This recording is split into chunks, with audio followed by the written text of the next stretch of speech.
Salutare lumea, sunt eu, Antonio, și după cum puteți vedea, Ken este la mine pe imagine. Dar să lăsăm vorbăria și haideți să trecem la subiect.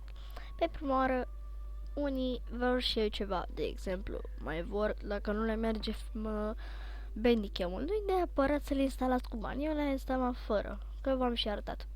Dar unii mai vor și Fraps. Păi hai să vă arăt. Scriem așa, Dovlad Fraps. Uitați, Dovlad Fraps. Vedeți și voi că am mai dat pe el. Uitați. 3.5.99. Versiunea mai nouă. Păi unii ar spune mai tonți, ar spune că n-are ce să fac aici. Dar ei vede Dovladul, că e pe Dovlad în fața lor, vede Dovladul aici Fraps așa, dar îi spune că ăsta dacă dă pe el, îi dă pe altceva. Păi nu, frate, tu dai pe el și-ți merge. Nu, Fraps e Fraps. După cum puteți vedea, se instalează extrem de repede. Așa. Fraps e Fraps și n-am ce păi, na, normal, auzi. Hai să dăm pe el. Așa. Așteptăm puțin.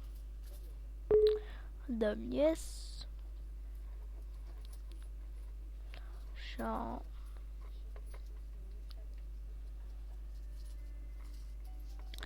Fraps. Eu o să dau cancel, deoarece nu vreau să-l instalez.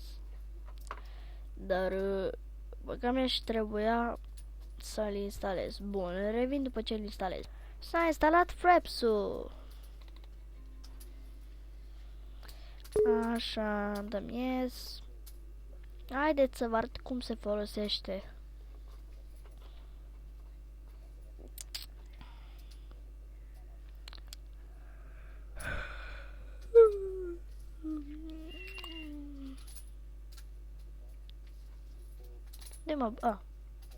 Bun. Securitate. Oh, what the fuck, mi s-a schimbat chestiuța. Ba nu, tot aici.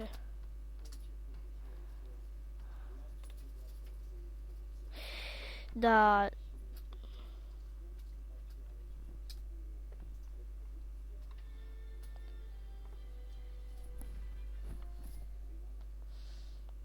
Aici lăsați așa, Start Fraps. De fapt, le puneți pe toate. Aici lăsați monitorul aero de stop la FPS.